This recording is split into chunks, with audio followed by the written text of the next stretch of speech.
নমস্কাৰ welcome to this video আজি ভিডিওত আমি বড়োসকলৰ বিষয়ে আলোচনা কৰিম বড়োসকল কোন হয় আৰু বড়োলেণ্ড আন্দোলন কি হয় আৰু বিটিআৰ কি বিটিআৰ তাৰ বিষয়ে আলোচনা কৰিম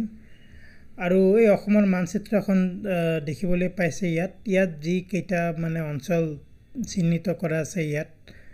মানে কালাৰ কৰা আছে সেইখিনি অঞ্চল বিটিআৰ অঞ্চল গতিকে বিটিআৰ অঞ্চল কি হয় তাৰ বিষয়ে আলোচনা কৰিম আৰু ওভাৰঅল বড়োসকল আৰু তেওঁলোকৰ বিষয়ে আজি ভিডিওত আলোচনা কৰিম ভিডিওটো চাই থাকক এইখিনিতে এটা ৰিকুৱেষ্ট কৰিব বিচাৰিছো যে আমি বৰ্তমান টেলিগ্ৰামতো আছো আৰু আজিৰ ভিডিওৰ যি ডিসকাশন হ'ব তাৰ পিডিএফ টো টেলিগ্ৰামত अवेलेबल কৰা হ'ব গতিকে টেলিগ্ৰামৰ এইটো চেনেল নাম লাৰ্নিং উইথ ৰিতুন বা এইটো যি বাৰকোড আছে এই বাৰকোডটো স্ক্যান কৰি আপোনালোকে এইটো চেনেল লাৰ্নিং উইথ ৰিতুন জয়েন কৰি ল'ব পাৰিব যত পিডিএফ টো अवेलेबल কৰা হ'ব হু আৰ বড়োস বড়োসকল কোন হয় ওকে বড়োসকল অসমৰ এটা অতি গুৰুত্বপূৰ্ণ জনজাতি হয় অসমৰ আটাইতকৈ ডাঙৰ জনজাতি হয় বড়োসকল আৰু অসমৰ যিমান জনজাতি আছে তাৰে প্ৰায় 35% বড়োসকল হয় ওকে যিমান ট্ৰাইবস আছে অসমত বড়োসকল আটাইতকৈ ডাঙৰ ট্ৰাইব হয় উইথ অলমোষ্ট 35% পপুলেশন বড়োসকল ইন্ডিজিনিয়াস মানে এথনো লিঙ্গুইস্টিক গ্ৰুপ হয় থলুৱা এটা গ্ৰুপ হয় এথনো লিঙ্গুইস্টিক মানে একেই জাতি বা একেই জনজাতি আৰু সেম ভাষা ওকে এথনো লিঙ্গুইস্টিক মানে একেটা এথনিসিটি আৰু একেটা ভাষাৰ গ্ৰুপ বুলি যাক কোৱা হয় আৰু বড়োসকল যি বড়ো কছাৰী গ্ৰুপ আছে সেই বড়ো কছাৰী গ্ৰুপৰ অংশ হয় ওকে বড়ো কছাৰী সকলো এটা স্পেসিফিক এথনো লিঙ্গুইস্টিক গ্ৰুপ হয় ওকে আৰু বড়োসকলে বড়ো ভাষাত কথা পাতে বড়ো ভাষা তিব্বেতো বাৰ্মান ভাষাৰ এটা অংশ হয় তিব্বেতো বাৰ্মান ল্যাঙ্গুৱেজ ফ্যামিলিৰ এটা ভাষা হয় আৰু বড়ো ভাষা কিন্তু দেৱনাগৰী আখৰত লিখা হয় দেৱনাগৰী আখৰ মানে যেটো হিন্দী আখৰ হয় সেই হিন্দী আখৰতে বড়ো ভাষা মানে লিখা হয় ওকে এইখিনি কথা মনত ৰাখিব বড়োসকল কোত থাকে মেইনলি থাকে যি বিটিআৰ ৰিজিয়ন বিটিআৰ বুলি আমি অলৰেডি উল্লেখ কৰিছো বিটিআৰ মানে বড়োলেণ্ড টেৰিটৰিয়েল ৰিজিয়নত থাকে বড়োলেণ্ড টেৰিটৰিয়েল ৰিজিয়নত অসমৰ 4খন জিলা পৰে মেইনলি কি চাৰিখন জিলা আপোনালোকে চাগে জানে আৰু নাজানিলেও আমি আলোচনা কৰিম সেই 4খন জিলা কি ভিডিওটো চাই থাকক আপোনালোকে আৰু বড়োসকলৰ নিজস্ব মানে সাংস্কৃতিক ঐতিহ্য আছে নিজস্ব ৰীতি-নীতি আছে নিজস্ব ফেষ্টিভেল উৎসৱ ইত্যাদি আছে নিজস্ব ড্যান্স আছে আৰু নিজস্ব যি হস্ততাঁত শিল্প আছে বড়োসকল কালচাৰেলি অতি ৰিচ হয় চহকী হয় বড়োসকল ওকে আৰু বড়োসকলে মেইনলি মানে হিন্দু মানে কেইবাটাও ধৰ্মৰ তেওঁলোকে অনুসৰণ কৰা দেখা যায় কিছু সংখ্যক বড়ো হিন্দু ধৰ্মৰ থাকে কিছু সংখ্যক বড়ো বাথৌ ধৰ্মৰ থাকে তেওঁলোকৰ নিজস্ব ধৰ্ম আৰু কিছু সংখ্যক বড়ো খ্ৰীষ্টানীতিও অৱলম্বন কৰা দেখা গৈছে ওকে গতিকে এইখিনি আছিল যি দুটা স্লাইড আমি আলোচনা কৰিলো মোস্টলি অ্যাবাউট বড়ো পিপল তেওঁলোক কোন হয় তেওঁলোকৰ কি ভাষা তেওঁলোকৰ মানে কোড থাকে তেওঁলোকৰ কোনখিনি জিওগ্ৰাফিত থাকে মেঘালয়ত থাকে কিছু অংশত হেখিনি কথাও জানি ৰখা ভাল গতিকে আমি বড়োসকলৰ বিষয়ে জানিলো এতিয়া কথা হল যে এইগৰাকী ব্যক্তি কোন হয় এখেতৰ মানে থাম্বনেলত এখেতক দেখুৱা হৈছিল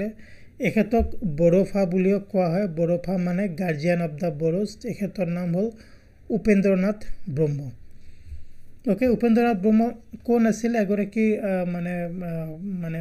সামাজিক কৰ্মী আছিল সমাজকৰ্মী আছিল আৰু যি আপসু অল বড়ো ষ্টুডেন্টস ইউনিয়নৰ প্ৰাক্তন সভাপতি আছিল তেখেতক কিয় গাৰ্ডিয়ান অফ দা বড়োস বা বড়োফা বুলি কোৱা হয় কাৰণ বড়ো সমাজৰ উন্নতিৰ কাৰণে বা যি মংগল ওয়েলফেয়াৰৰ কাৰণে তেখেতে বহুতো কাম কৰি থৈ গৈছে তেখেতে কবলৈ গলে বড়োসকলক এটা যি জাতীয় বা ৰাজনৈতিক চেতনাৰ প্ৰয়োজন আছিল এটা সময়ত সেইখিনি চেতনা তেখেতে দি যাব পাৰিছে বড়োসকলক আৰু অতি কম বয়সতে তেখেতৰ মৃত্যু হয় ব্লাড কেন্সাৰত কিন্তু সেইখিনি সময়ৰ ভিতৰত তেখেতে বড়ো সমাজক এক গুৰুত্বপূৰ্ণ বৰঙনি আগবঢ়াই গৈছে আৰু এইখিনিতে মনত ৰাখিব যে মাৰ্চ 31 মাৰ্চৰ দিনাখন তেখেতৰ জন্মৰ যি জন্ম বাৰ্ষিকী সেই দিনাখন ছাত্ৰ দিৱস হিচাপে অসমত পালন কৰা হয় ওকে ছাত্ৰ দিৱস মনত ৰাখিব মাৰ্চ 31 উপেন্দ্ৰনাথ ব্ৰহ্ম বড়োফাৰ জন্মদিন okay okay Bodo movement Bodoland movement তাৰ বিষয়ে আমি আলোচনা কৰিম বড়োল্যান্ড মুভমেন্ট কি আছিল বড়োল্যান্ড মুভমেন্ট কেতিয়া হৈছিল মেইনলি 80 দশকত বড়োল্যান্ড মুভমেন্ট হোৱা দেখা গৈছিল গা কৰি উঠিছিল আৰু বড়োসকলৰ যি মানে নিজস্ব কালচাৰেল আইডেন্টিটি সাংস্কৃতিক যি পৰিচয় আছে বা বড়োসকলৰ যি থলুৱা পৰিচয় আছে সেইখিনি পৰিচয় ৰক্ষা কাৰণে বা সেইখিনি পৰিচয়ৰ মানে স্বীকৃতি দিবৰ কাৰণে বা স্বীকৃতি পাবৰ কাৰণে বড়ো আন্দোলনৰ মানে সূচনা হৈছিল 1980 ত ফ্যাক্টৰস কি কাৰণে বড়ো আন্দোলন মানে গা কৰি উঠিছিল সেইখিনি সময়ত কেইবাটাও মেইন ৰিজন আছে কেইবাটাও মেইন কাৰণ আছে সেইখিনি সময়ত কিন্তু অসম আন্দোলন হৈছিল অসম আন্দোলনৰ খন্তেক পিছতে কিন্তু বড়ো আন্দোলনও গা কৰি উঠিছিল অসম আন্দোলনে মানে বড়ো আন্দোলনক উৎসাহিত কৰা বুলি ক'ব পাৰো আমি মাৰ্জিনালাইজেশ্যন ফিয়াৰ অফ মাৰ্জিনালাইজেশ্যন এটা মানে ডাঙৰ কাৰণ বড়ো আন্দোলনৰ মাৰ্জিনালাইজেশ্যন মানে নেগলেক্ট ওকে বড়োসকলে মানে সেই সময়ত এটা অসম আন্দোলন হৈ আছিল ওকে আৰু অসমত বড়োসকলে এটা ফিল কৰিছিল সেই সময়ত যে বড়োসকলক মানে নেগলেক্ট কৰা হৈছে ওকে বড়োসকলৰ যি নিজস্ব আইডেন্টিটি আছে বা যি ভূমিৰ অধিকাৰ আছে সংস্কৃতি আছে ইত্যাদি ক্ষেত্ৰত বড়োসকলে খুব এটা গুৰুত্বপূৰ্ণ সেইখিনি সময়ত পোৱা নাছিল এইটো এটা কাৰণ ইকোনমিক ডিপ্ৰাইভেশ্যন অৰ্থনৈতিক বঞ্চনা এটা বড়োসকলৰ কাৰণ আছিল বড়োল্যান্ডৰ মানে সেইখিনি অঞ্চল বড়ো অধ্যুষিত অঞ্চলসমূহ এটা সময়ত অতিশয় পিছপৰা আছিল সামাজিক বা আৰ্থিকভাৱে হওক বা অন্যান্য কিছু সামাজিকভাৱে হওক পিছপৰা আছিল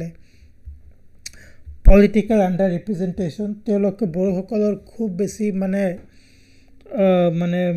প্ৰতিনিধি নাছিল ৰাজনৈতিক ক্ষেত্ৰত পলিটিক্যাল স্ফিয়াৰত বড়োসকলৰ মানে বেছি পলিটিক্যাল ৰাইট বিচাৰিছিল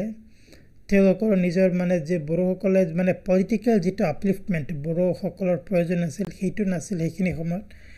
আৰু ইনফ্লাক্স অফ মাইগ্ৰেন্টস যিসকল মানে বহিৰাগত মানুহ মানে অসম আন্দোলনৰ কথা জানে আপোনালোকে আমি অসম আন্দোলনৰ বিষয়ে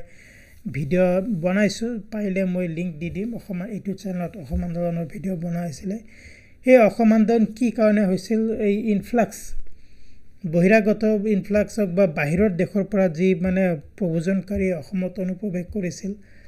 তাৰ ফলস্বৰূপে অসমত আন্দোলন হৈছিল আৰু এই ইনফ্লাক্স কিন্তু কিছু পৰিমাণে সেই বড়ো আন্দোলনৰ বড়োল্যান্ড আন্দোলন আৰম্ভ হোৱাৰো এটা অতি গুৰুত্বপূৰ্ণ কাৰণ গতিকে এইকেইটা মেইন কাৰণতে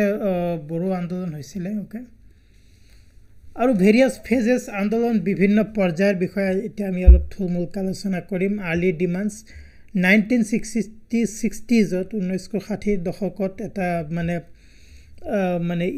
plain tribals council of Assam বুলি এটা মানে হৈছিল কাউন্সিল এটা হৈছিল আৰু সেপাৰেট এখন ট্ৰাইবেল সকলৰ কাৰণে অসমৰ জনজাতিসকলৰ কাৰণে সেপাৰেট এটা ৰাজ্যৰ বিচৰা হৈছিল যাৰ নাম আছিল উদয়াচল কিন্তু সেই যাৰ নাম উদয়াচল বুলি মানে কোৱা হৈছিল ৰাজ্যখন সেপাৰেট হলে উদয়াচল নাম দিয়া হ'ব কিন্তু সেইখিনি সময়ত মানে সফল নহল পৰৱৰ্তী সময়ত 1980ত আপসু যি অল বড়ো ষ্টুডেণ্টছ ইউনিয়ন আপসুৰ নেতৃত্বত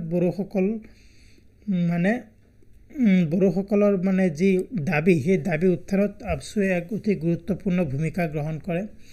মেইনলি বড়োসকলৰ যি সাংস্কৃতিক আৰু ভাষিক সংৰক্ষণ সেইটো এটা তেওঁলোকৰ মেইন ডিমাণ্ড আছিল অলৰেডি কি ফ্যাক্টৰ আমি আলোচনা কৰিছোৱে আৰু বড়োফাৰ কথা কোৱা হৈছে বড়োফা কিন্তু বড়োসকলক ৰাজনৈতিক চেতনা দিয়াত এক বিশেষ বৰঙণি আগবঢ়াই গৈছিল যদিও তেখেত বেছি দিন জীয়াই থকা নাছিল কিন্তু তেখেত জীয়াই থকা সময়খিনিত কিন্তু বড়ো সমাজত এক অতি গুৰুত্বপূৰ্ণ ভূমিকা গ্ৰহণ কৰিছে ঠিক তেনেকৈ মানে বড়ো আন্দোলনৰ ফলস্বৰূপে বড়োল্যান্ড ৰাজ্যৰ ডিমাণ্ড হ'ব লগা হ'ল 1987ত প্ৰথমবাৰ ডিমাণ্ড আহে যে বড়োল্যান্ড বুলি পৃথক ৰাজ্য এখন লাগে অসমত বড়ো ৰাজ্য য'ত বড়োসকল থাকিব ওকে তাৰ ফলস্বৰূপে আন্দোলন হৈছিল প্ৰটেষ্ট হৈছিল বিক্ষোভ হৈছিল আৰু কিন্তু মাজে সময়ে হিংসাও হৈছিলে, কোনো উগ্ৰপন্থী সংগঠনো আছিলে, NDFB ইত্যাদি। গতিকে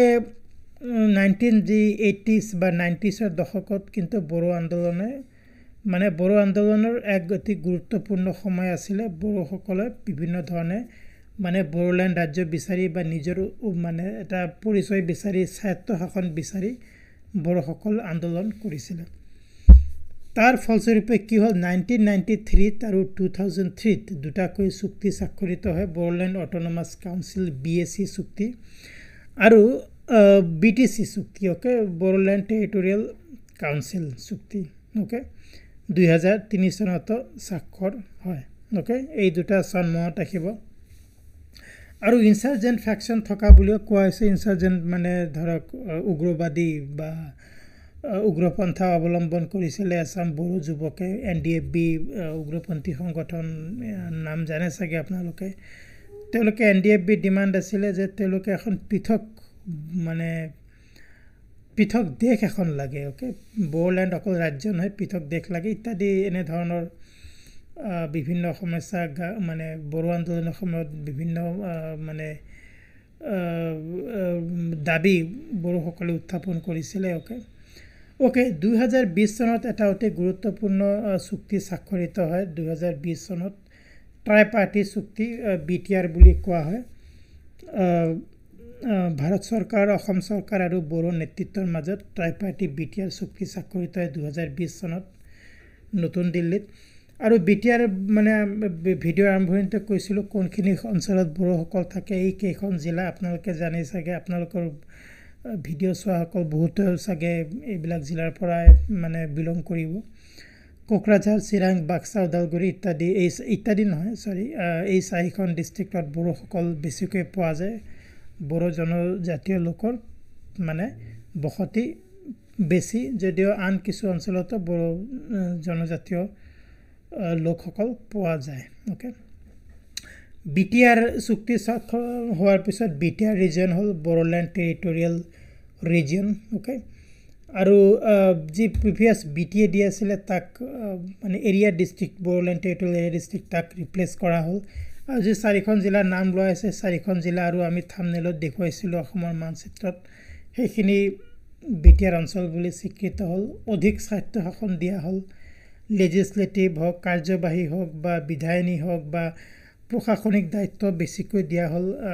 BTC বা এই BTR ৰিজিয়নক। তাৰপিছত আৰু নতুন নতুন ভিলেজ অন্তৰ্গত কৰা হ'ল, যিবিলাক ভিলেজ বা যিবিলাক গ্ৰামাঞ্চলত বড়োসকলৰ